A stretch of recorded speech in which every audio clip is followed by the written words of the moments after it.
All right, welcome to episode 31 of TGI Kubernetes.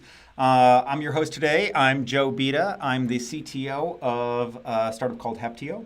We're working on bringing Kubernetes to enterprises. And I also, while at Google, helped start the Kubernetes project back in the day. And so with TGI Kubernetes, every week or so, I try and take something interesting happening in the community, some project or some Kubernetes topic, and then try and go really deep on it. And hopefully we all learn something along the way. A lot of times I often get stuck in a corner and have to find my way out, and I think that's always a lot of fun. So thank you everybody for joining me. I like to give some shout outs to folks in the chat over here. So Sean, good to see you again. Suresh, Saad, nice to see you. Parthiban, Philip and Bon. Let's see, Parthiban's in Atlanta. Caleb, good to see you. AJ in Baghdad, awesome. I just love that, so many folks from around the world tune in, even though it may be the middle of the night or the next morning or what have you. Lucas, Anand, both in North Carolina. Good to see you. Let's see, and then Caleb saying any word from Kris. I'm going to get to that. That's actually one of the first things I wanted to talk about. I hope she's doing well. I haven't heard anything specific from him yet.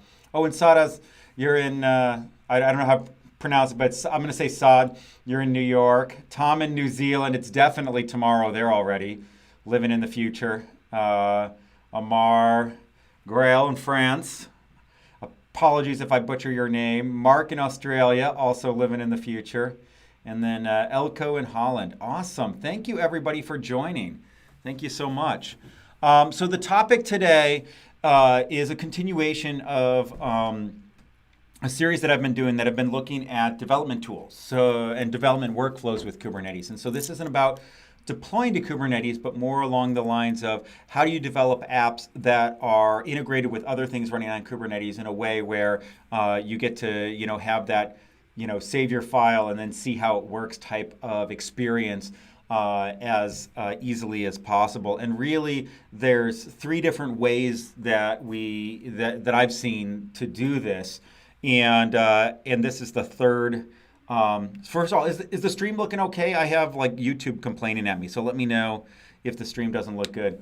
But there's three different ways that I think that there are to do this. So the first is a build a container, push it, and compile and build and redeploy. So build a container and redeploy type of workflow.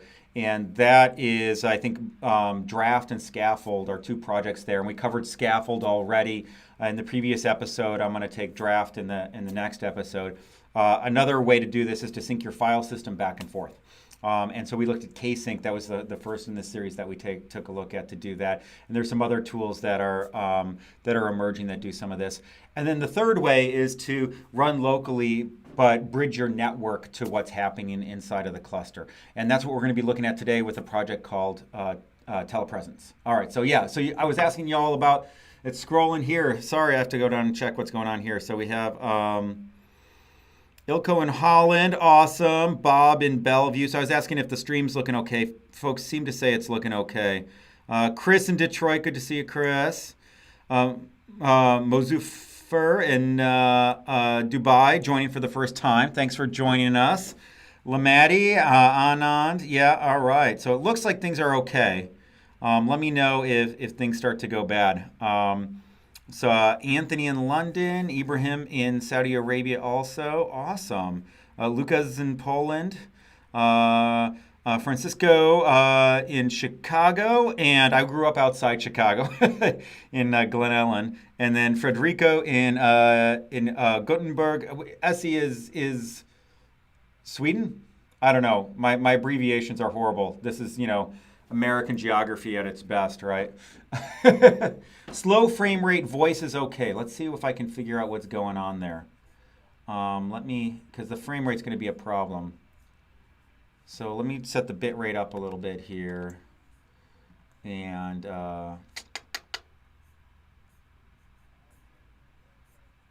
let's see if we can do this. All right. hopefully, it's telling me that I don't have enough keyframes. And YouTube was acting a little bit weird when I was initializing the stream. It was, it took a long time to prepare the stream. So I'm really afraid that I'm going to have some of the issues that I had before. All right, so Jacob in Seattle. All right, so what I'm going to do is I'm going to stop the stream and restart it just to make sure that we can see if we can get this thing off on the right foot. So give me a second here. I'll be right back.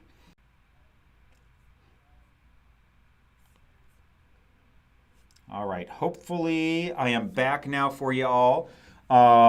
If you're watching at home of the recording, then you didn't see anything happen there, right? It just it stitches it together.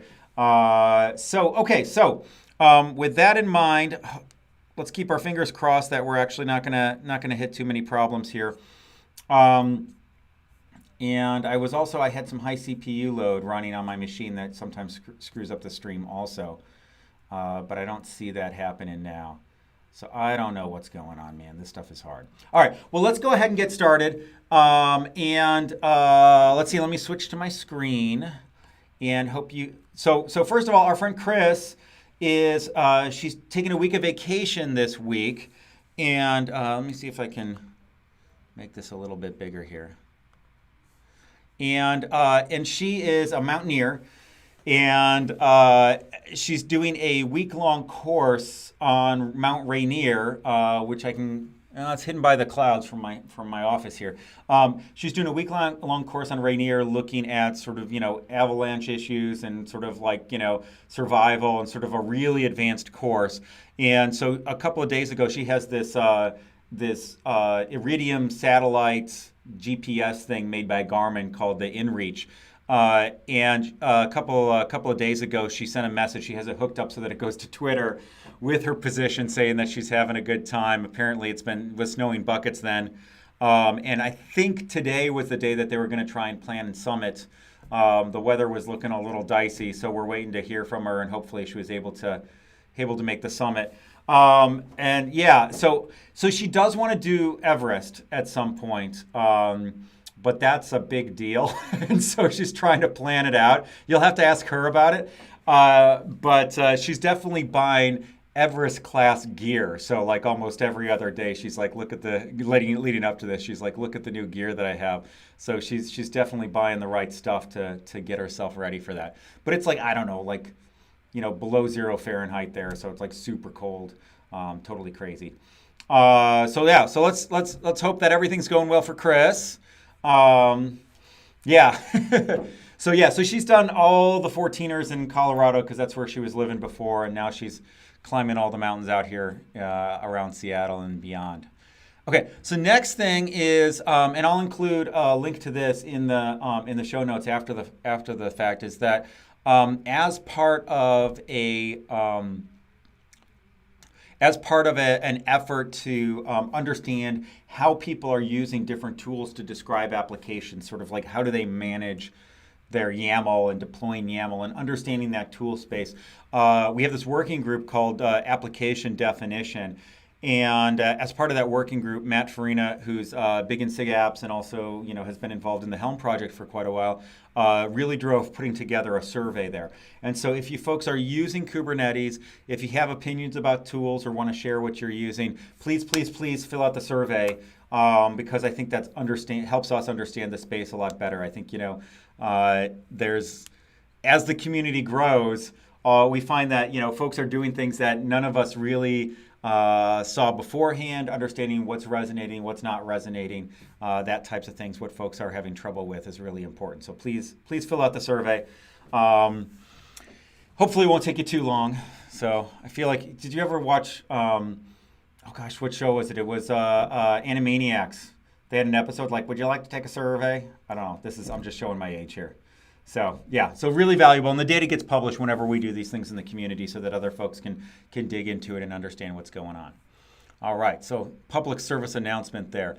All right, so the next thing I want to talk about is Amazon EKS is making progress. So this is really interesting. Paul's asking about a ksonnet TGIK. Totally want to do one. I'm working with Brian. I want to see when Brian, who's leading that project, feels comfortable with it. We're still sort of, doing a lot of work to get it where we want it to be. I think I tend to hold the bar a little bit higher for Heptio associated projects than not, but I definitely have to get that one going on. And I also want to find the right way so that Brian, who's in Maryland, can really present with us. And so, Kris and I the other day played around with doing some like our RTMP reflector stuff so that we could do stuff with OBS, and it's all very, very fiddly. So we're trying to figure out what's going to work there. So just stay tuned on that. Let's see. In the Heptio Twitter. Yeah, no, that's a great idea. Let's see, Simscenario. I'm not going to try and pronounce your username, but that's a great idea to have the Heptio Twitter tweet out the survey. I'll do that after the broadcast. Let me take a note down. Survey. All right, awesome. And Alex, welcome, first time live. Thank you for joining us. All right, so this is Amazon EKS. So this is the Elastic Kubernetes service. They've been working hard to get it to the point where they can go live with it. And they hit a great milestone this week, which is they were able to pass the conformance tests for Kubernetes. Now, the conformance tests are not as extensive as I think everybody would love them to be, but it tests out a bunch of stuff and it helped identify some of the critical things that are necessary here. And the big blocker for these folks was the ability to have the control plane components, specifically the API server, reach out and talk to the kubelet for doing things like kube control logs and port forward and exec and things like that. And those were the biggest things that were missing. They got that stuff landed and submitted some test results so that they could be included on the Cloud Native Computing Foundation page of conformant implementations of Kubernetes. So that's a huge milestone for those folks. So congratulations to that team. I know the manager leading that team well, or at least I don't know exactly what Bob's position is there, but I've been working with Bob Wise for a while before he was at Amazon, and he reached out and poked us at this, and so it's really interesting to see that. If you just want to peek behind the covers here, so there's a YAML file here that sort of talks about the project, and then there's a README that talks about sort of what they did and the configuration. And then how you can run the test yourself. And then there's logging for that stuff so that you can actually sort of see what an example run looks like that was successful for this. This does use this tool called Sonobuoy, which is a tool that Heptio created, open source tool for running a bunch of diagnostics, including the conformance tests on a cluster. And so a little bit of a Heptio plug there on that. So congratulations to the EKS team for getting that up and running. Super exciting. So Tom's asking if I'm going to be in Copenhagen. I am planning on being there. Still figuring out exactly all the activities and what I'm going to be doing. But if you're going to be there, reach out. We can talk. I would love to do something like a TGIK when I'm at something like a KubeCon. But I can promise you that it's hard enough to get networking working like here in the office and make it work. I'm not quite sure how well it's going to work to do it there. All right. Saeed, nice to see you. Don't worry about being late. We'll be fine. All right. So the next thing I want to talk about, and this is this is a trend that I hope we're going to see more of, is what we see here is that here's some folks at Oracle that are introducing an operator around MySQL. Now, I haven't used this specifically, but this trend of folks that are producing software, actually producing software that helps automate the common operational tasks of that software and really viewing those things as a whole, that I think is super, super exciting. And I think we're going to see more and more of that. This looks really, really interesting. Again, I haven't used it, so I can't speak to how well it works. But this does everything from bring up a primary or a multi-primary cluster with secondaries, with replicas, including cluster management. It brings a certain amount of opinion around it, so it'll do InnoDB instead of some of the older storage engines. deals with instances dying and coming back, managing persistent volumes, doing backups and restores. So very, very, very, very interesting to see this stuff start to evolve. And so I'm really looking forward to more and more people doing this. So again, haven't played with this one yet. This might be, I am kind of a dummy when it comes to, or a noob when it comes to MySQL. I haven't used it personally. Again, this is my background, having sort of, cut my teeth on the server side at Google. There wasn't a lot of experience for me there, but super, super interesting to see this happen. So thank you to the Oracle team for getting this out there. I'm really interested to see where they're going to go ahead and take this.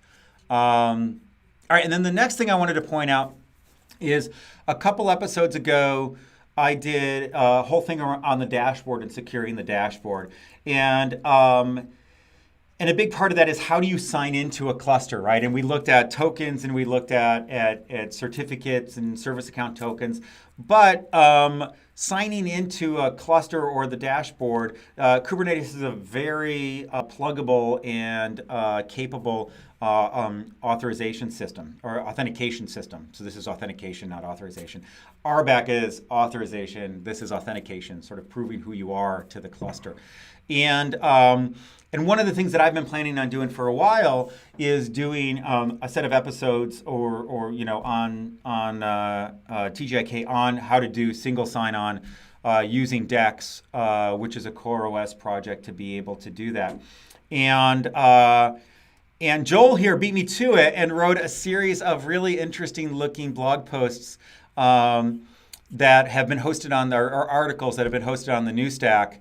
And it looks like there's 3 in the series so far. So there's an intro here in terms of what things look like. And works through OpenID Connect and some cool diagrams going on there. And then DEX, which is an interesting sort of, OIDC adapter that's really, really cool. And then the next one talks about sort of what does the sign-in experience look like from the command line. And then the next one from that is, okay, how do you actually sort of hook this up with the dashboard so that you can use this as a way to sign into the dashboard without having to copy tokens around. And I haven't worked through these myself, and there's some stuff that we're working on open sourcing that I think plays into this also. But this looks like a really great resource for folks who are interested in this. I have a suspicion that this is a hot topic for anybody looking to use Kubernetes in a real sort of multi-team or multi-user scenario. So great resource. Thanks, Joel, for doing that. And let's see, so there's some questions from Paul here. Say, operators, is there anyone anywhere that's gathering up all the different operators that are coming out? So far, I've only managed to find existing operators via GitHub sleuthing. Yeah, I don't know. So there are, one of the things we've been talking about in the community is pulling together sort of a directory so that folks can actually publish and find projects that are part of the larger ecosystem. It's part of, as somebody who's trying to sort of figure out what is Kubernetes and what is not Kubernetes, we don't want the Kubernetes project, or at least the official Kubernetes project, to have to include everything that anybody ever does on Kubernetes. But so we want to sort of set limits, but we also want to find ways to sort of boost the ecosystem. So I think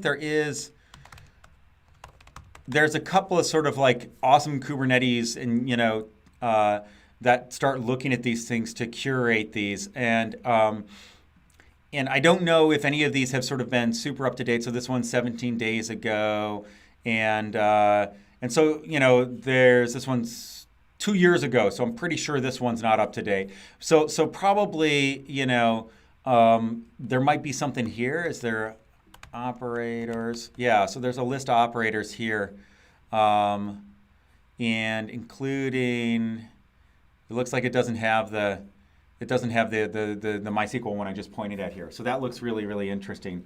But having something that is like, on the Kubernetes website is something that folks have talked about. I don't think anybody stepped up to do it. So without that, I think having something like the awesome Kubernetes stuff here is probably worthwhile.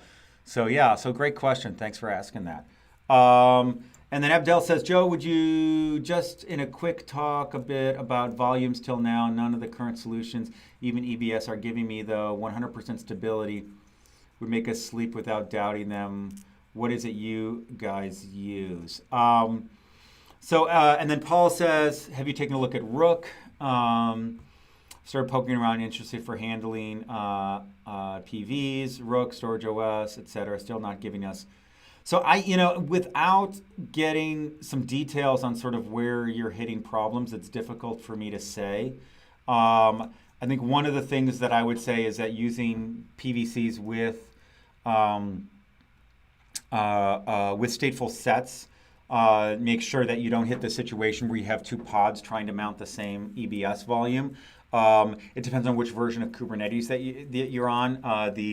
A couple versions ago, there was a lot of work done around stability of EBS volumes with the AWS storage provider. I think that made things a lot more stable. And then if you're running off cloud, if you're running on cloud, I think using the built-in block devices, network block devices, is really probably eventually, assuming you're not hitting any bugs, going to give you the best experience.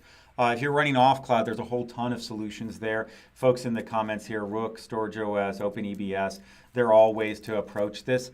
The dream here is really this thing called converged storage, which is this idea that you can have a cluster of machines that offer both CPU and disk space in a way where the CPU and the disk can float around and you hook these things up and it's super flexible. You can approach some of that with NFS, but there's some limitations with NFS. My big warning to folks when they're doing this converged storage stuff is to really make sure that you understand what the impacts on your network are going to be. Because as you move from running both your storage and your workloads over the network, it's very easy to saturate that network unless you have a separate storage network, and then it's not totally hyper-converged. Or if you have good quality of service sort of enforcement across your network, which is a very difficult thing to do also. And so this is the type of thing where a lot of times these systems will work really well in a lab or when you're demoing them, but when you start scaling them out in production and really stressing them and pushing them to the max, you start seeing some really interesting behavior emerge out of that. So that's what I would say about that. And then with EBS, just be aware that, tuning EBS and EBS sort of performance is, and reliability is something that is, a dark art in and of itself. There's 12 different types of volume types. I'm exaggerating it, plus reserved IOPS, plus it depends on the beefiness of the instance that's actually hosting it. All sorts of things that actually go on there. All right, so Elrex, thanks for joining us. Yes, Telepresence. We're going to be playing with it. Okay, and then...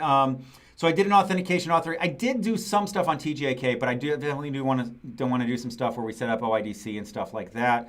Paul says converged storage does sound like a dream. And then haven't they stress tested Rook? I think it's just a matter of not just stress testing the software, but your setup, including your network and some of the byproducts there. So for example, if your network gets totally oversubscribed, then the health checks from the Kubernetes, control plane to the kubelets, those things could start timing out. And then Kubernetes starts thinking that nodes are dying and it starts rescheduling stuff and you end up in a sort of cascading failure type of situation. And so that's something to be aware of there also. All right. Well, I am way off the... Okay, so let's get moving here. I'm sorry guys. The other thing I wanted to pull out is it looks like, there's been continuing to do a lot of work around the VS Code extension around Kubernetes. And I know a lot of folks have been looking at this, which looks really interesting. I haven't played a lot with this lately, but I've heard some folks start talking about it, so it looks really, really cool. So I just wanted to give a shout out there. And Anthony says that the Redis operator is really good also. So there's some... All right, so let's talk about telepresence. So as I mentioned, I think when you're doing local development, the goal when you're doing development is hitting save in your editor and then running the results in a way that's useful to you as soon as possible, right? Getting that loop of save, reload, and being able to see stuff, that really is key to developer productivity. And if that thing stretches anything more than at 5 seconds, it's really great. At 30 seconds, it starts to get, a little painful. At a minute or two, you lose attention, you lose your train of thought. It really changes the way that you... Look at that. Oh, look at that. Real-time updating. Okay, thanks. So it really changes the way that you develop when you get that stuff, when you get that loop down right. Now, to be clear, you can do development and you can do local testing against mocks. You can do unit tests. There's all sorts of things that you can do to make sure that you can make progress in a fast, efficient way. But nothing really replaces a lot of times seeing your thing working in a realistic environment. And when you're working on small apps, you're not going to hit a lot of these issues also because your small apps, you can run those things all self-contained on a single machine. You can do some stuff with Minikube if you're really sort of, want to have that Kubernetes first experience. And things tend to be pretty fast there. But as you start building larger and larger applications, not everything's going to fit on your local machine. There's going to be shared services, shared databases. There's going to be a microservices, sort of like, network that you're going to be plugging into. And when that happens, now you really have to run in a cluster that is sort of cloud scale.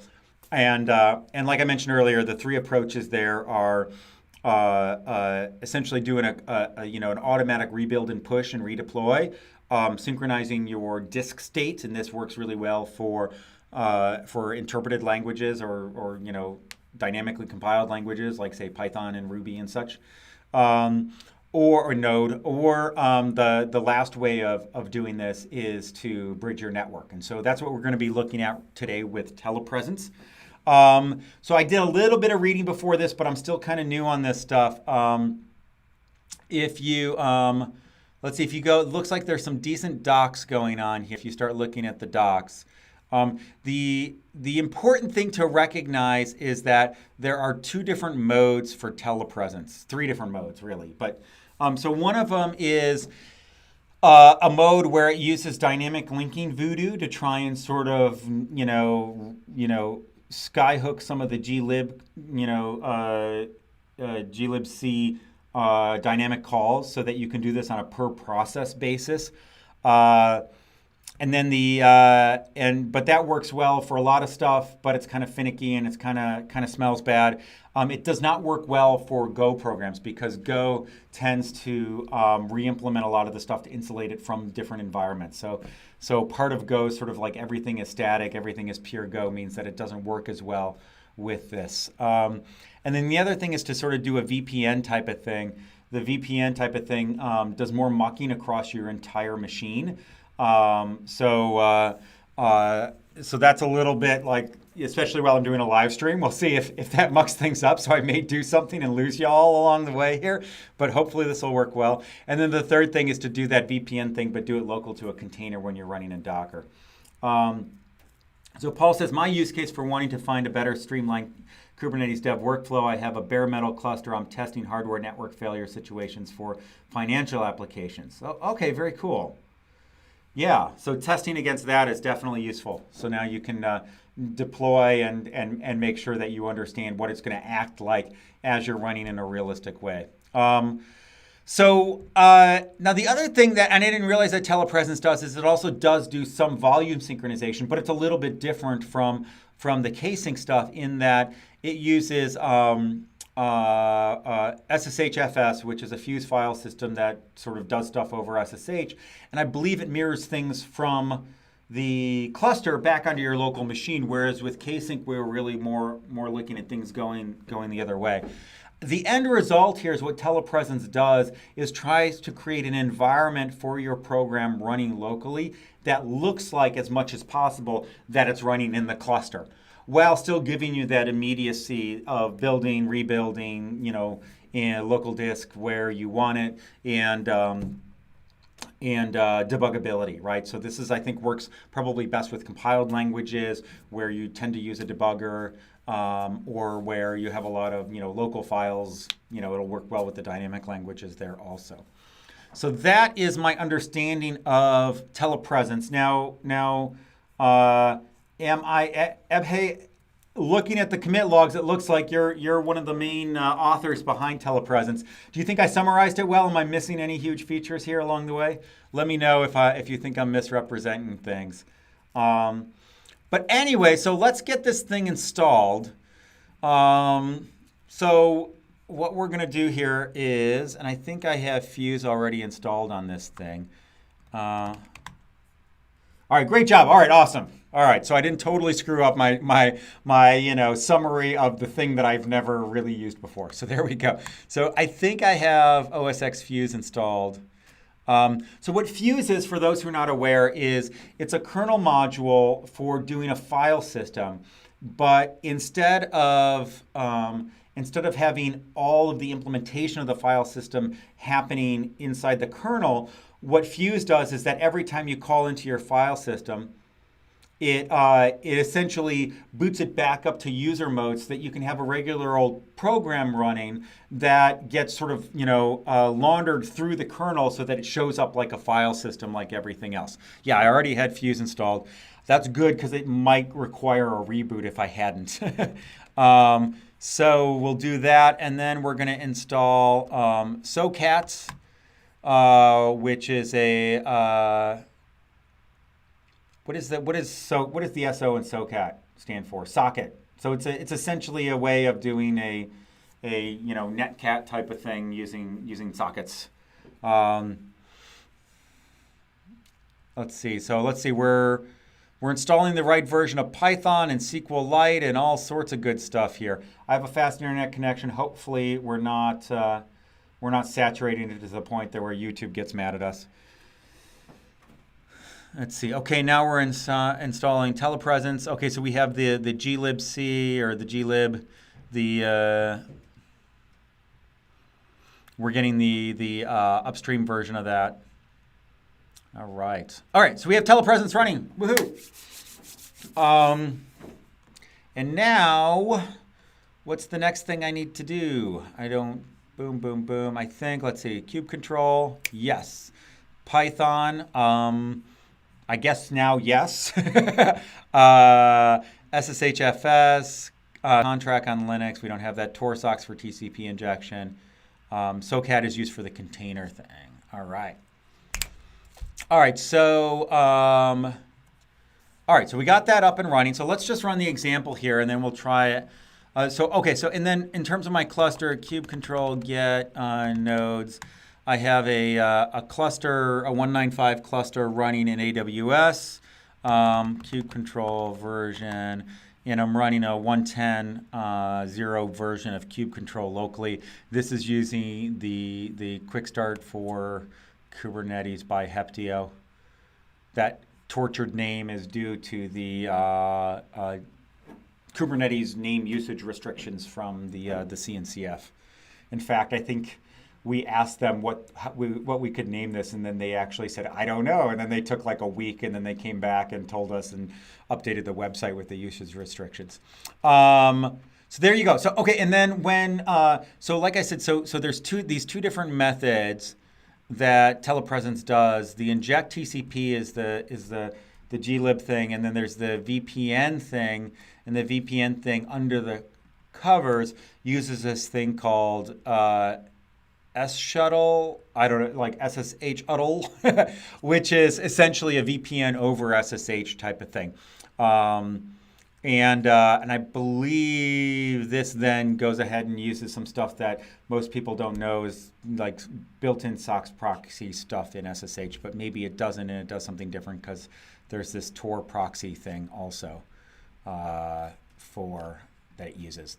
So that also proxies DNS requests also, because you want to make sure that you get DNS as if you're running in the cluster too. All right, so let's figure out where we were. All right, so we're going to run this example here. Okay, let me clear things. So when we run this, we're running QOTM, which is quote of the minute, quote of the month. I don't know. That's what I'm guessing it is, which is their sample app. It has port 5000, and expose says also create a service that actually points to this thing. So this is the quick and dirty. So it creates a deployment and a service. Kube control get pods. We see this thing's running already. Okay. We can look at the services. This thing has a cluster IP for port 5000, but no external IP going on there. And then in deployment, There we go. We have the deployment up and running also. All right, so that thing's up and running.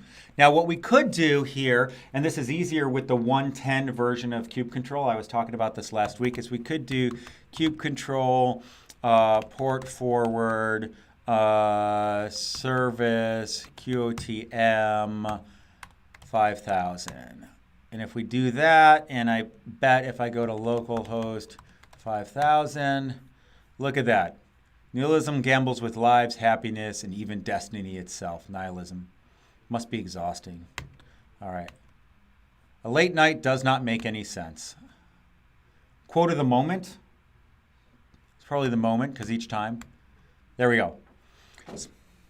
All right, so that's a great sample app to show here. So typically when you're doing development and you're hitting something that's running in your cluster, you would connect to it through this. So let's call this our backend service, okay, that we're hitting there. So let's say that thing, let's say that we have all the quotes of all the text in the world, and the quote of the minute actually is taking, a terabyte of RAM, and I don't happen to have that on my laptop. So if I want to develop against that in a realistic way, I'm going to have to run that thing in production, but then I'm actually going ahead and maybe hitting it with a front end that I'm developing real time here.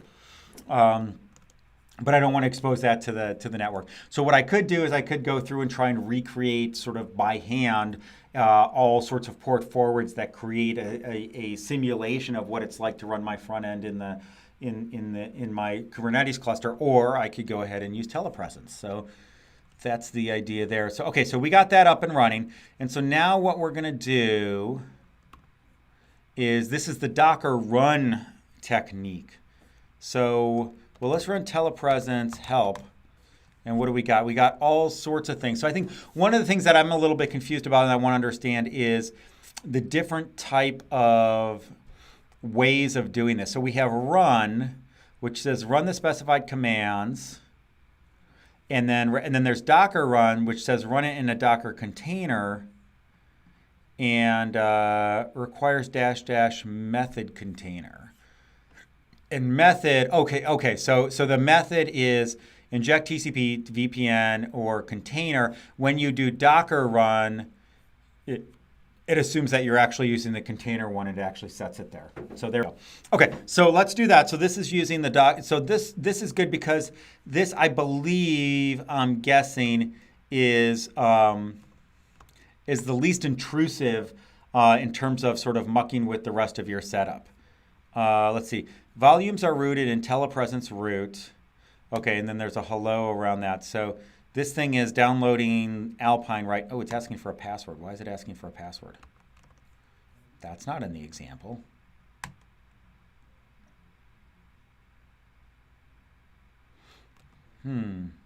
What password are we asking for? Is that running in the container?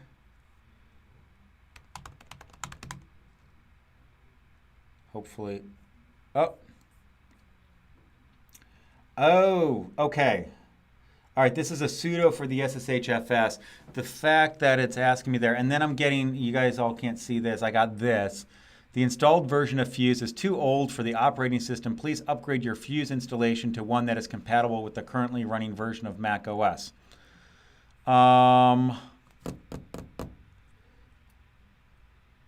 So I didn't have it set up right. So let's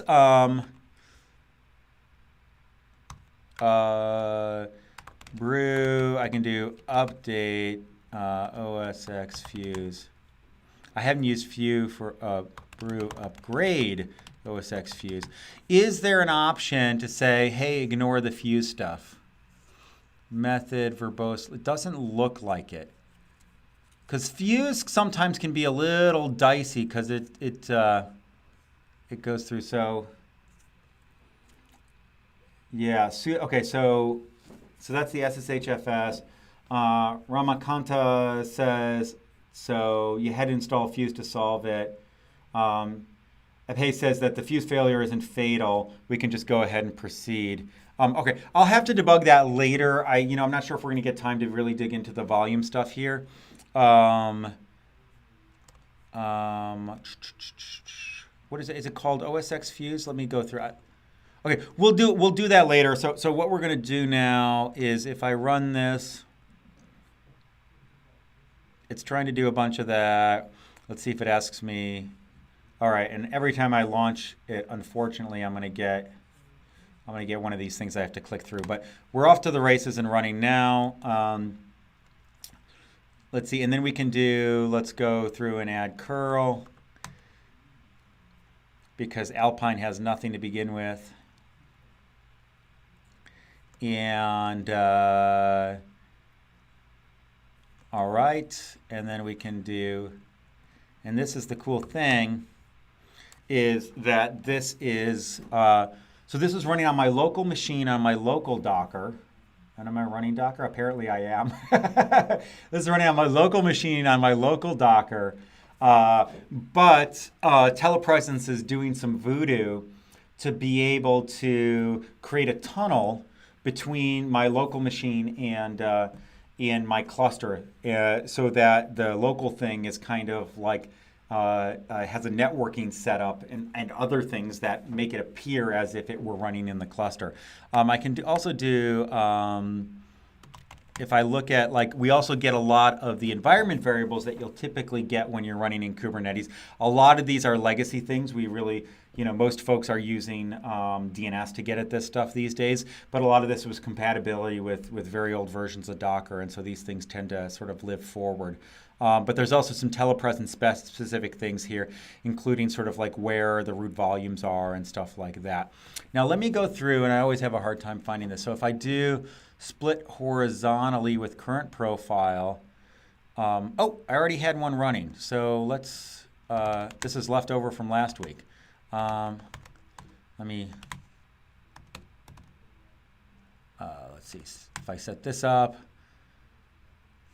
Okay, so now what I have here is, so we have this thing running, so let's examine what's going on. So in Docker PS, what we see here is that we have, here's the Alpine thing that I'm running, but then we also have this other image here called DataWire Telepresence Local, which is what TINI, which is probably a telepresence ini type of thing.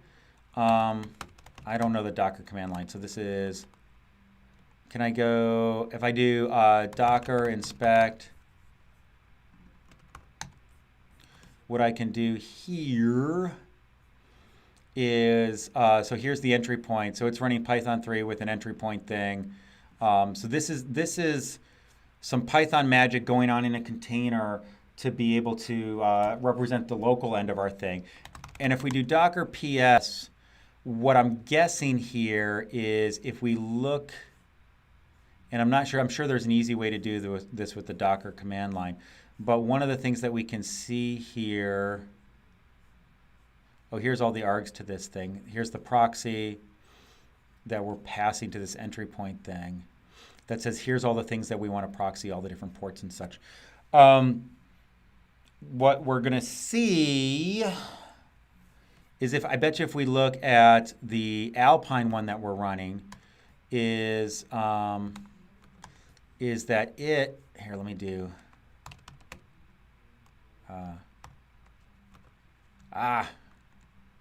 we'll do that, okay.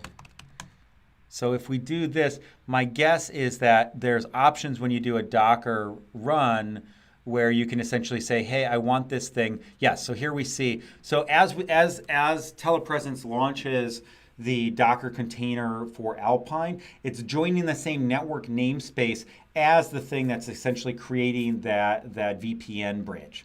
And this is actually a similar trick to what Kubernetes does when creating a pod. And so essentially, you can kind of think of it in a way as if Telepresence is creating a pod running on your local machine with Docker directly, where one container in the pod is doing that VPN stuff, and then the other container in the pod is doing the actual workload that you're trying to run.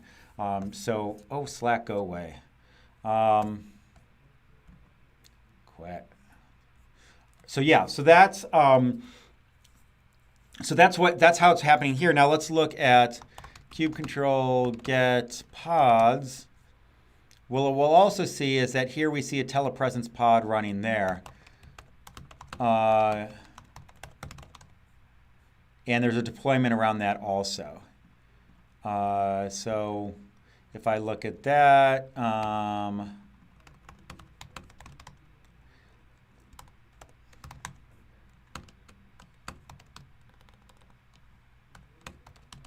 we can look at that. We can see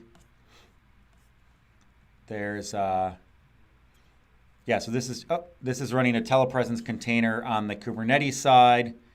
And yeah, and so this is sort of the stand-in for us that's actually going on there. Okay, cool. That is super cool. If we look down here, we can do that. We can do curl. It's like we're running locally. That's awesome. All right, let's play around with some of the other modes that Telepresence has. So this is setting up a development environment in Docker. So now we're doing Docker build, and we're doing all that. So we can go ahead and do that. I want to do that. How it works, that's the Docker run stuff. I want to play around with, let's see, connect to a remote Kubernetes cluster. Okay, now we're going to do, let's see, so I can do, let's try this. Okay, so if I do, oh, and then it's trying to like ask the thing to do it after, okay. If I do Telepresence, I can do run, let's see, what were the commands again? We can do run shell, which says give me a bash shell. And then let's do what the default here. What's the default method? Default is vpn-tcp. Okay, so we'll just do that. And so now what this should do, all processes are, okay, so now this, yeah, knowing what I'm entering my password for would be useful, because it's kind of scary to see enter a password and then, oh, get PS. Okay, so it did some stuff where it tried to mess around with my prompt, and some stuff failed because I have a fancy schmancy prompt. But I believe I'm now running, I have too much crap running here. I believe I'm now running under Telepresence here, right? So here's okay, so we'll do PST, what is it, T? No, what gives us the tree?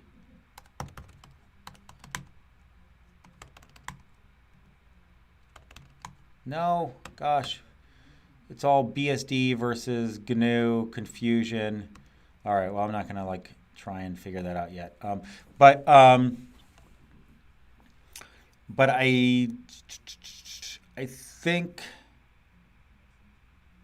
so here is the Telepresence thing. There's a lot of stuff going on here. This is doing the SSH and all that. Oh, PS tree. Yeah, let's try that.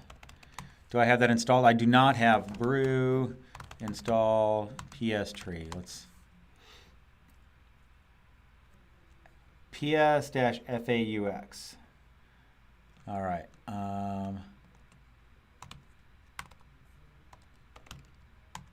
There we go.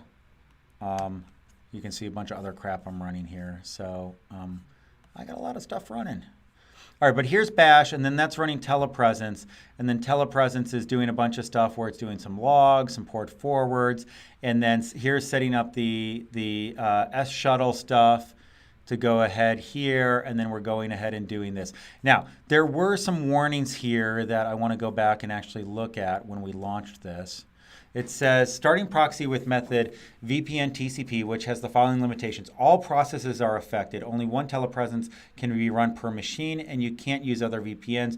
You may need to add cloud hosts. We can get to that. For a full list of limitations, there's the documentation. And so what's happening now is I can do curl, and this, oh, not 500, 5,000. And boom, that works. Now, the weird thing here is I don't think I'm running a proxy anymore. I'm not running a port forward. But if I go back to the browser and if I do QOTM, Yes, that works also. So this is actually demonstrating that this is actually affecting my entire machine. And I'm really happy that it didn't break the live stream while I was doing it. Because it is mucking with your networking stack in a kind of fundamental way. What I believe Telepresence does is it tries to hijack DNS to the point where it tries to figure out which DNS things are actually going intended for the cluster versus not. It kind of tastes those things and tries to be smart about that. And then it takes certain network ranges and uses those to sort of create a routing through the VPN to that. Now, if the network that you happen to be sitting on conflicts with the network of your cluster, my guess is that you might actually find yourself in a bad situation there where you can only use one versus the other. That's a typical sort of VPN gotcha. All right, so that's super cool because now we're running stuff and it's just like we're sitting, on a cluster and the cluster is sort of part of everything. And then when I exit this shell, all of a sudden it should tear down that VPN and boom, this thing is actually now done. So that's really interesting. Okay, so here's a question I think for you, Abhay. If you're using sort of, network, if you're, I guess it probably uses sort of the default context of your, of your kube control. So whatever kube control port forward will do by default, it'll actually go ahead and do. Because if you have network policies, you're going to want to be conscious of sort of like what context are you sort of injecting yourself into your Kubernetes cluster with. All right, so that is super cool. So let's go through. Now, the next thing that you can do is as you do this stuff, what you can have happen is that you can have services in Kubernetes now reach out and actually hitch your particular server, right? So let's go through and and so let's try and figure out, okay, so context at all on the command line. Okay, so when you do telepresence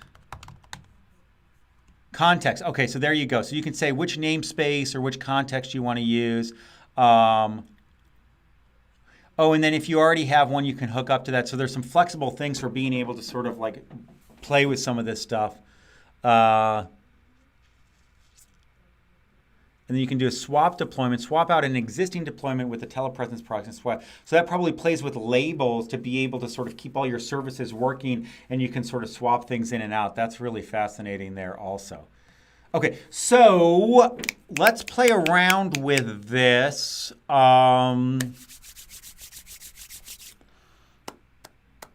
Give me a second here. Let me think about what I want to do. All right, so what I'm going to do is I'm going to go through and we're going to do some funky stuff here. I'm going to do my Kubernetes up and running daemon, which is something that I developed for Kubernetes up and running. And I'm going to go ahead and clone this real quick. And this is go source make dir -p. Okay, git clone. All right, so I gotta do this. All right, I haven't built this in a while, so we'll see how it goes. I haven't done local development with this in a while. So we can go here and let's see, I have a README here on how to do local development. And let's see, so in one terminal, so development, what do I have here? If you want to do both Go and React client dev, here's how we do. Okay, so if you just want to do the Go server development, you can build the client as part of a build make and then drop the it'll drop the result into site data build. Okay, built. So how do I go ahead and do that? So stay with me here, guys. Oh, that's going to build a container. What do I have?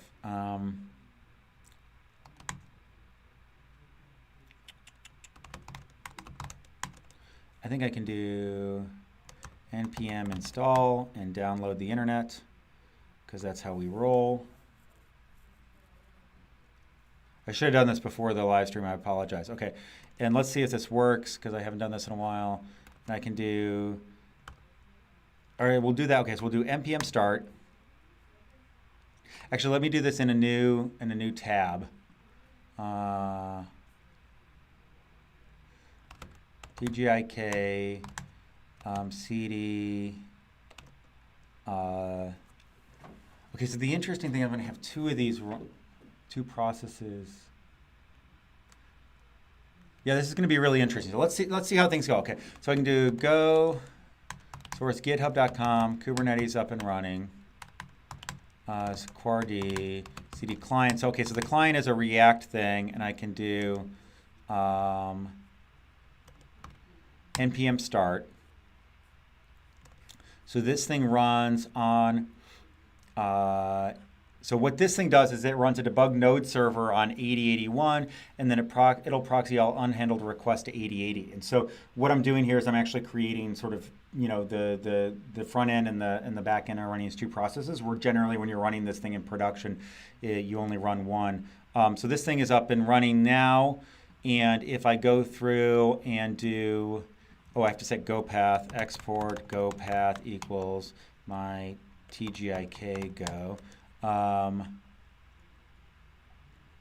then, make sure that go path is part of path. For bin data. I already have bin data set up. Okay. Go generate. I think I already had this. So that ended up being a no op. And then I can go through and I can do go run, all of that. Magic happens. So now my backend serving on 8080, and then my front end is serving on 8081. Okay, so now what's happening here is that we have a node thing that's actually developing, and then it's talking to a local backend, it's proxying all that stuff, and then that's a Golang backend that's actually returning all the data. So there's already sort of a clienty servery type of thing going on here. What we're going to do now is we're going to try and run that Go backend in Telepresence here. And I think probably what we want to do is, and so now what happens if I load, it's like, I can't proxy that because it's like confused about stuff. Okay, so now what I want to do is if I do telepresence,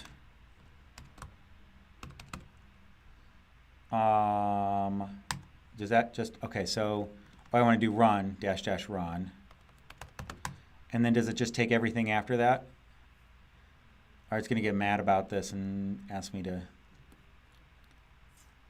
There's the Mac fuse error. We'll hit Control-C there. All right. Did we? I think I hit Control-C at the wrong place.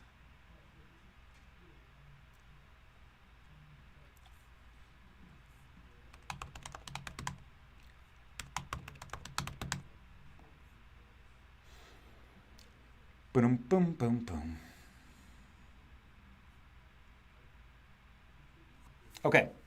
So now if I do this, okay, so this is actually up and working. That's great. Because, so now I'm running in this thing here, we're running the Node.js server, which is just compiling and serving the HTML stuff. So that actually is not interacting with the rest of the cluster in any way. And then here's my sort of API that thing's interacting with, and it's running in Telepresence. So now if I go and if I look at the server environment, what we see is, okay, look, we see all the environment variables that Telepresence is injecting. We can do the DNS query stuff here, where I can look at Kubernetes. And this is working because it's actually returning that thing, okay. And then I can run this and this is what I was going to get to, is that if you go back to my batch job Kubernetes TGIK, so let me find that. So if we go here, I forget which one that was. We did a little bit of sort of client-servery type of stuff. So that's what I'm going to do to explore this. So using Kubernetes job objects, I think this is what we used for that. And I believe There's the Xer docs on jobs. I thought I did a gist here on this. No, I didn't. Okay, I suck. So unfortunately, that was not part of the excerpt. Okay, so what we can do here is I forget the command line that I used here, but what we can do is, and here you can see that it's actually going through and hitting this thing hard. So I can do source go, cd go source. All right, and if I do go run.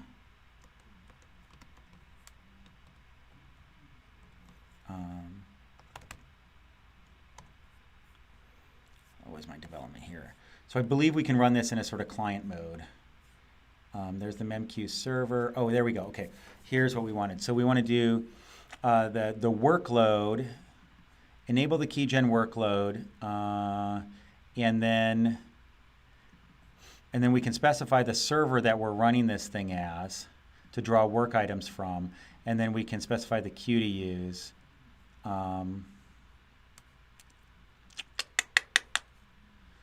All right, so let's see if we can actually make this work. Okay, so what we can do here is we can look at the keygen workload, but then here's the memqueue server. And so we're going to use this thing, we're going to use the local backend as sort of our server that actually shows what's going on. And then we're going to actually have a worker that's running and actually reading from this to be able to actually take things from the queue. So the idea might be that you're developing some component that is serving a queue in a specialized way, but you want your workers to be running that are doing the heavy lifting to still be running in your cluster. So that's the scenario that we're going to try and set up here real quick. I have a half an hour to get this done, so let's see if we can make it work. All right, so the first thing we want to do here is that this thing is listening on port 8081.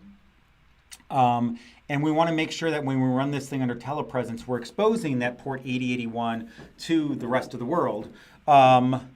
Or we could also run the node thing as port 8080 under telepresence, and then have the back end actually running separately. Well, let's do this. Okay, we'll get this working. So I'm going to kill this because we want to restart telepresence. One of the things that you might want to do here also is if you're doing Go, you're going to want to rebuilding. So you might want to do that run shell thing and then actually do your Go run inside the shell so that you actually have a place where you can rebuild without totally restarting telepresence every time you actually have to do an update of your Go program. But let's pretend that we're not doing that. And so now we're doing run. So telepresence, let's do the help again. Let's see, what we want to do is expose. Okay, so this means that we want to, and this is expose the other direction. This is kind of the opposite of port forward. So what we want to say here is the first number is the local port, and then the second number is the remote port that this will be available to on the cluster. So what we're going to do is we're going to do telepresence run, but before that we're going to do -- expose 8081. And then we also want to give it the deployment name because we're going to be referring to this. And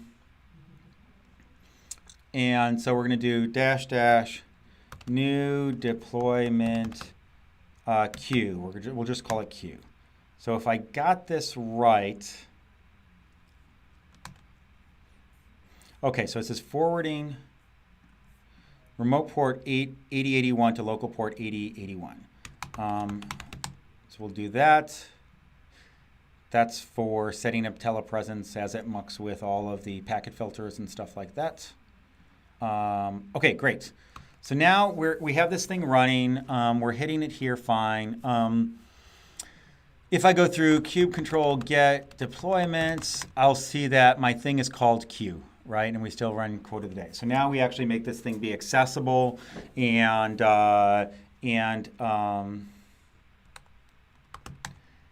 it also created a service for us. Okay, so it wasn't clear that it was going to create a service. So this created both a deployment and a service. So it's kind of like the equivalent of kube control run. Telepresence. I can't spell. There we go. Okay.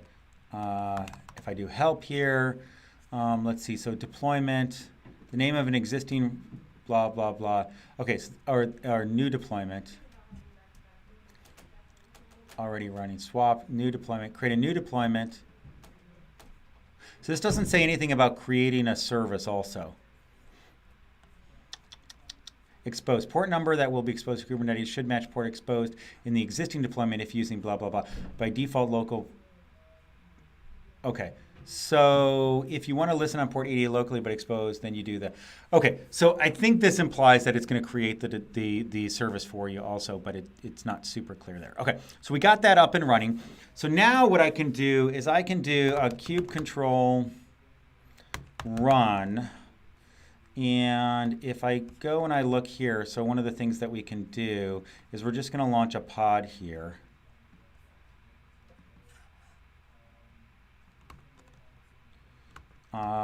Let's see, kube control run to kuard. And so this is going to be our client that we're running. And we could run this as a job and all that stuff, but we're going to run it with, we're going to enable the keygen workload. I think this is a flag we have to give to it. We're going to be doing the queue that is TGI, and then the server that we're hitting is Q. All right, and if this all, oh, what did I do? Run image. Oh, is there like, I have to give it like dash args, I think. Oh, I have to do the dot dot next to it. Okay. So kuard. Trying to remember how I set this image up. So let's see, this may or may not work. Let's see.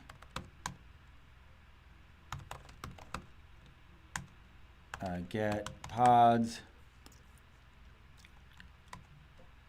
Kube control logs kuard. All right. Let's see, error talking to server, unsupported protocol scheme, blah, blah, blah. I probably need to give it an HTTP. I think that's where I'm screwing it up. Okay, sorry. I'm making this up as I go along. Kube control, delete, pod, kuard. So we're going to do that. memq server equals HTTP.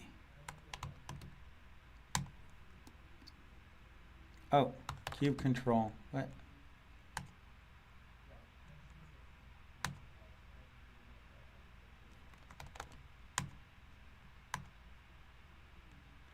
Still starting. There we go. All right. So now what we have here is, so now if we do, and I'm trying to remember sort of the way to do this. Sorry. Okay, here's the memq server. So now we can actually go through and we're going to create a queue. So we do curl. What is the method for put? How do I actually say the method? This is me looking stuff up.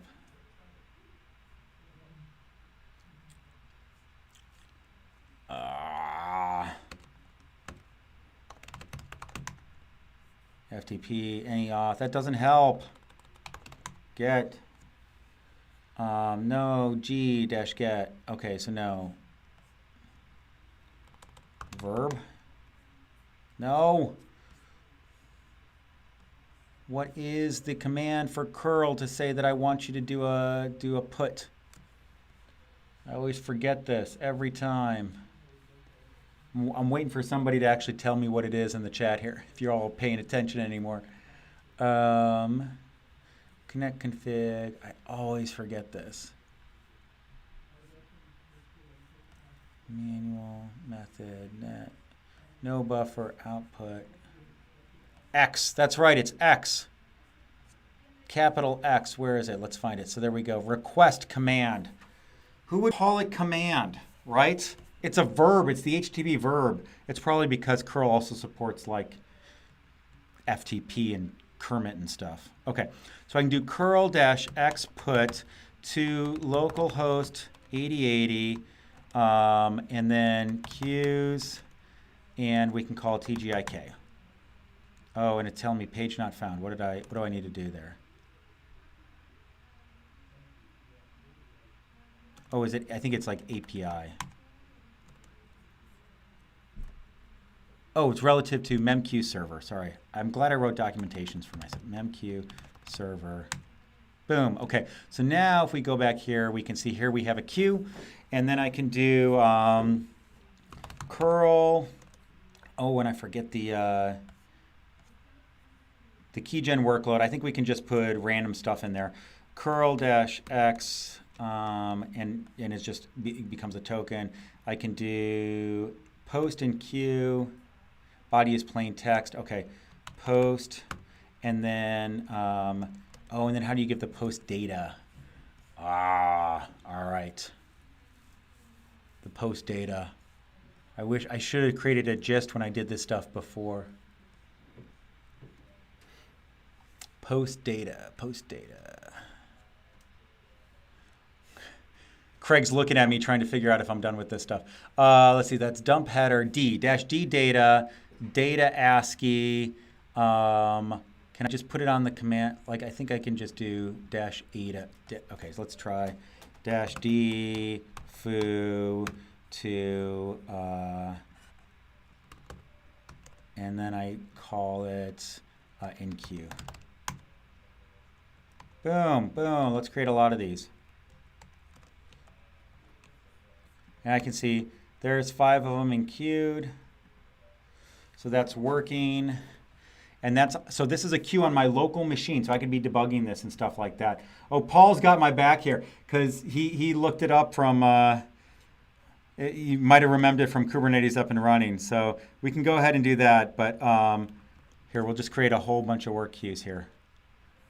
Oh, expecting, wait, what got, oh, 4 got lost. Okay, so we'll do that.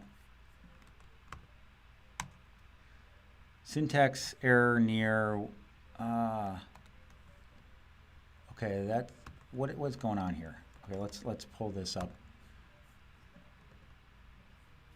I want a new, so I'm using Golang now, and I'm trying to figure things out, but I have no idea what I'm doing. Scratch file, there we go. Oh, generic SQL, that's not the good default there, dude. Okay, so new scratch file. What type do I want? Just like text? Give me text. Plain text, there we go. Okay, so what is it mad about here? For X and work items, this to that. Do curl post X dash D. Okay, that should work fine. Why is it mad at me? Syntax error, unexpected token, blah. I bet you like one of these is some weird character because copy and paste from the YouTube thing.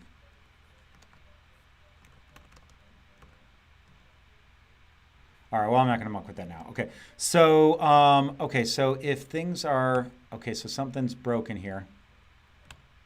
So now if we look at our log here of kuard D, okay, so it's trying to do a dial to 4190 and getting a timeout on DQ, and it's taking it 30 seconds per try to figure this out. So something is going wrong here. Oh, you know what I did wrong? Okay, so let me delete that. And I have to, oh man, so like my terminal gets in this thing where it doesn't, control run, I have to give this the port number, 8081. And then, error talking to server, invalid character I. Invalid character for do. Okay, so we have the queue item. So something is going on here where this thing is upset about invalid character I. Oh, because it's probably, okay, so I probably have to give it memqueue server as the URL. I need to document this stuff. I'm going to write taking out document queue with kuard. There's a bunch of update I want to do there. Okay, so if I do this, and then I have to do memq server. Will that work?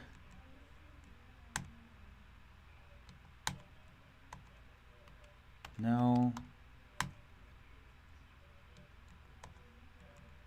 I'm going to look at code pretty soon.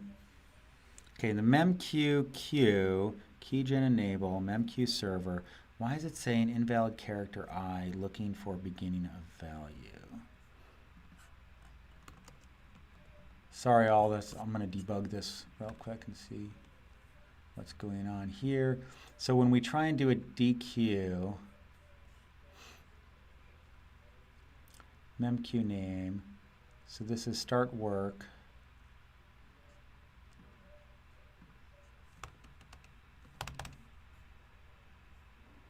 Paul says he took it straight from his history. You know what, but I think like what we had before when I was doing this on the other TGIK, what I had was,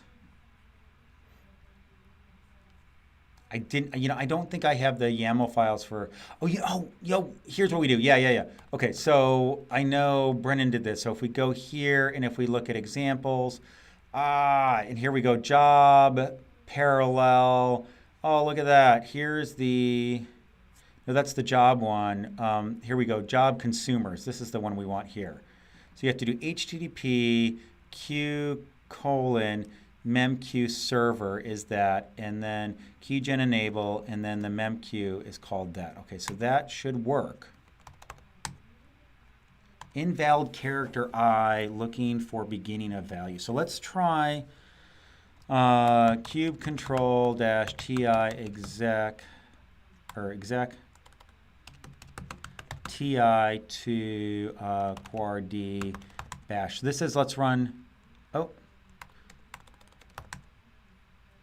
okay, so here I have, I'm running an Alpine container, and, okay, I have to get curl installed again. So apk install curl, apk add curl. Oh,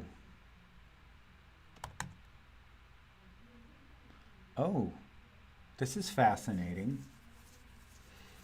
I think I had kuard set up to not run as root, and so now I can't get curl on there.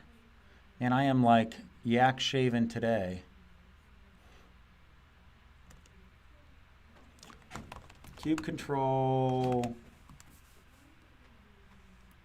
Kube control get pod kuard. Let's look at this. So here we're telling it, boom, boom, boom.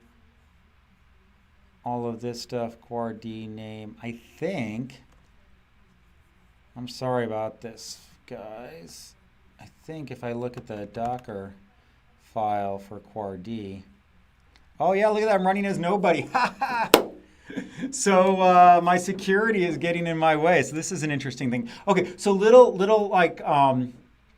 side note here is that it really is best practices not to be running as root when you're actually deploying containers, right? It's really, even though you're containerized, root is still dangerous. And so more and more, and this is something that we're going to have to sort of culturally change people to think about, but more and more we want folks, when they're running production workloads, to make sure that those things are not set at root, and set up a pod security policy to ensure that you're not running as root. So here we're running as nobody, which means that we have 0 permissions on this machine here, which means I also can't do things like apk install or add curl.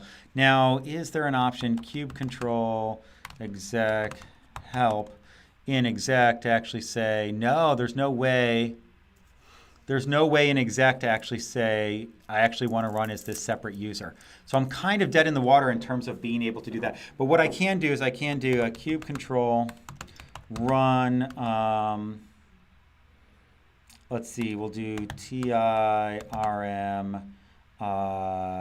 Alpine.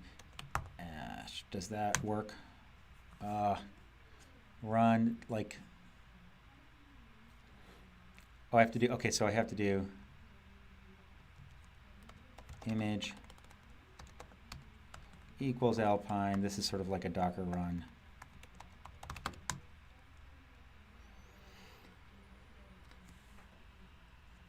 So there was a 0 with space after the semicolon. That's what got me. Okay, so now when I was doing that, but we're debugging this other thing. So apk add curl.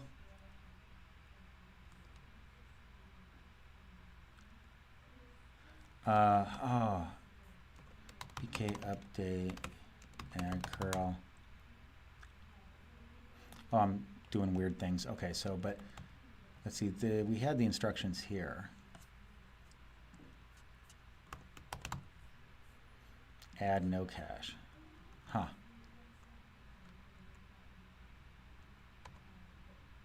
Okay, so now we can do curl, and we want to do q8081 memq server. Oh, invalid host.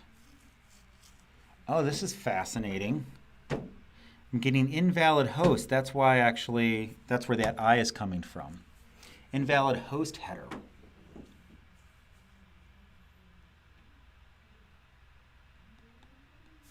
What is going on here?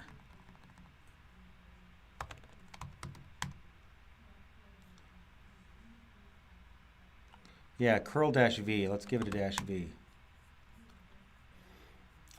So the host header we're sending is q8081.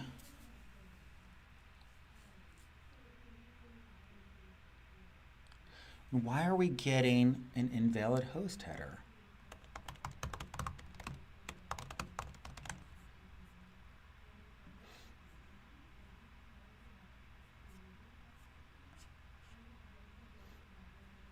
NetHB.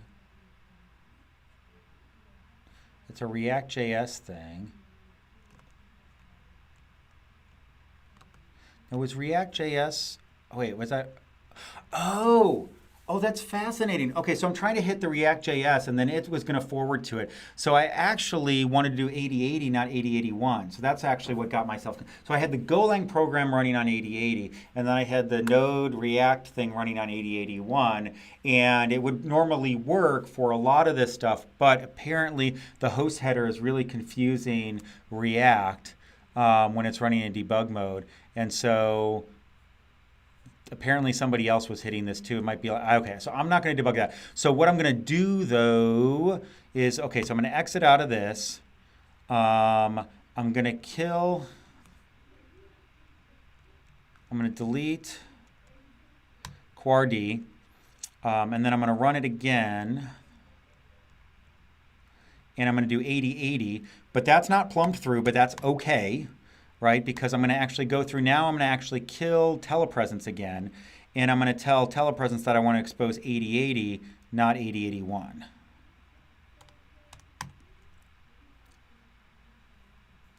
And it's going to ask me for some passwords, and I'm blindly going to go ahead and enter these passwords, even though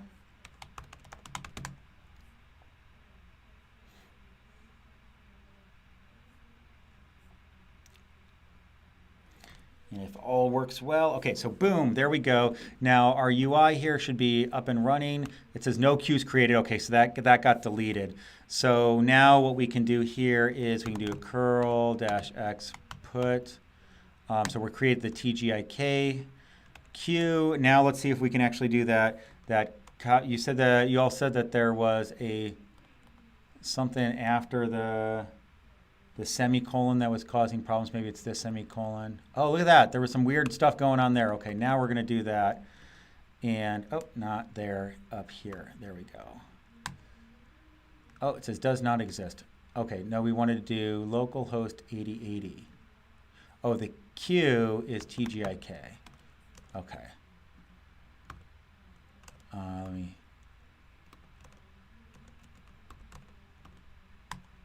Boom. Okay, so now we created a whole bunch of work items.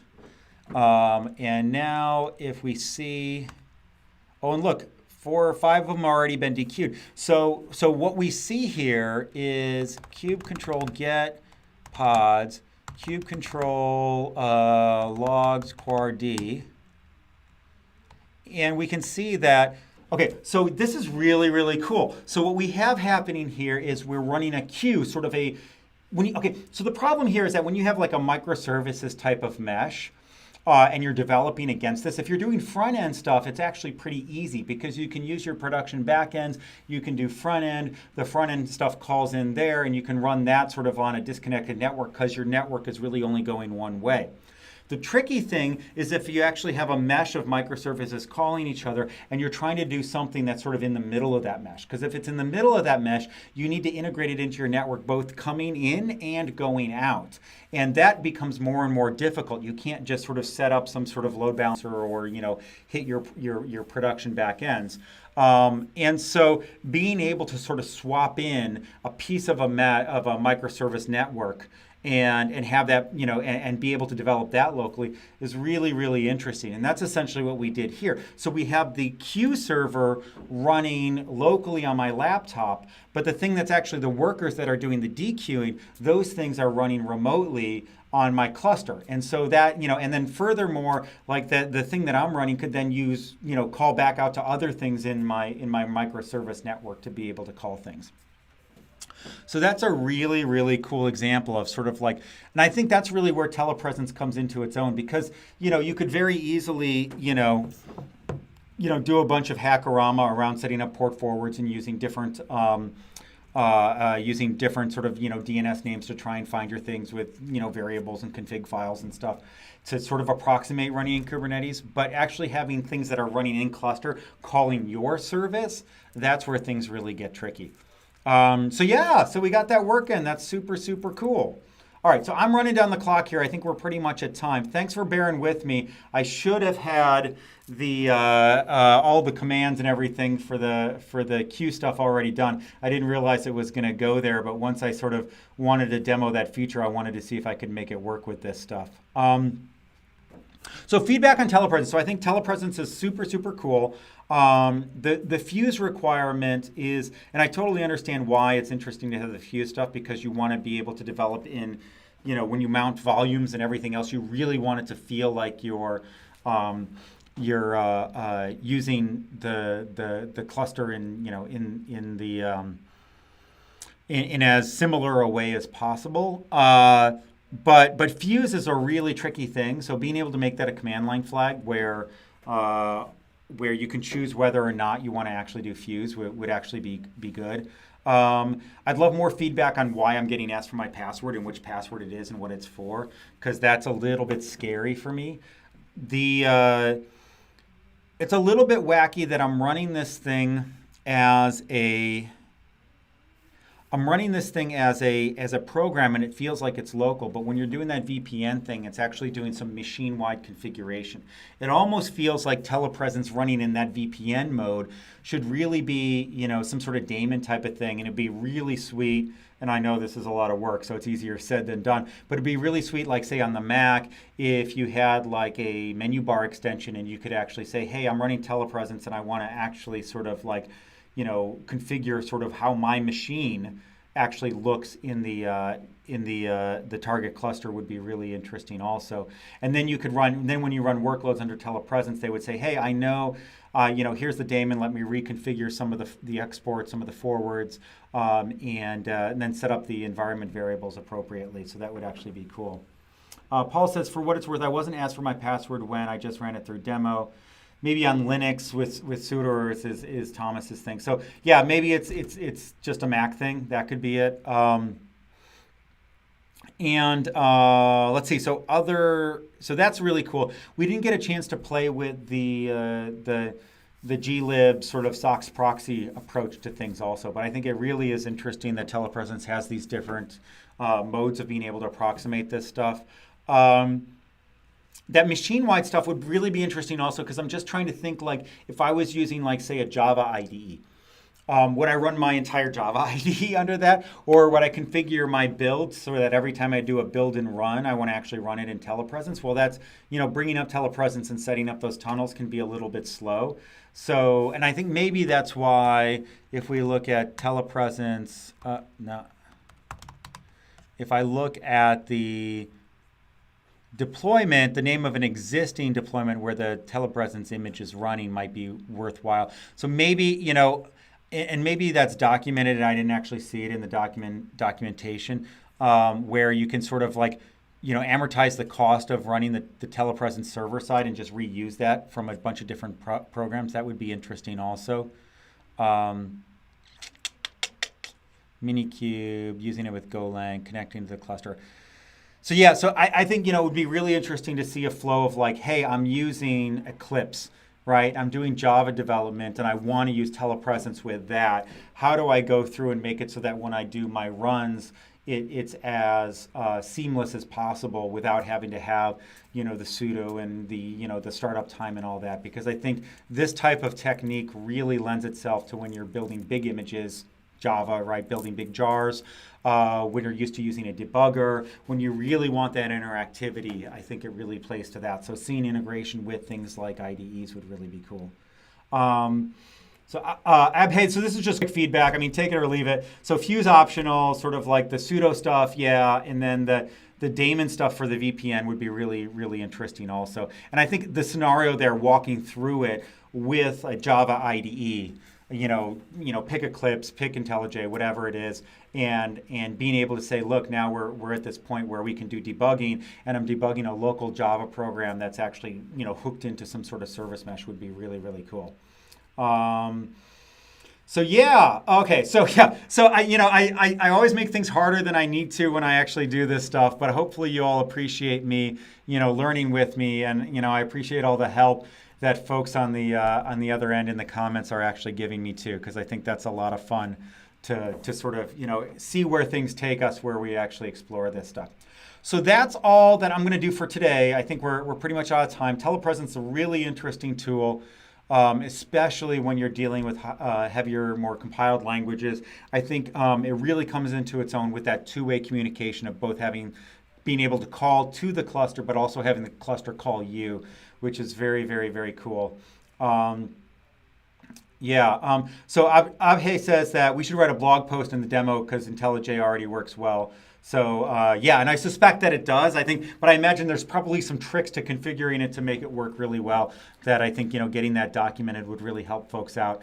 One of the things that Kris is trying to do is, and she has this series of calls, which is breaking down the monolith, is she's trying to really understand what does it look like for somebody who's been doing traditional Java enterprise development to start moving to and using Kubernetes. And I think that the developer experience is a big part of that.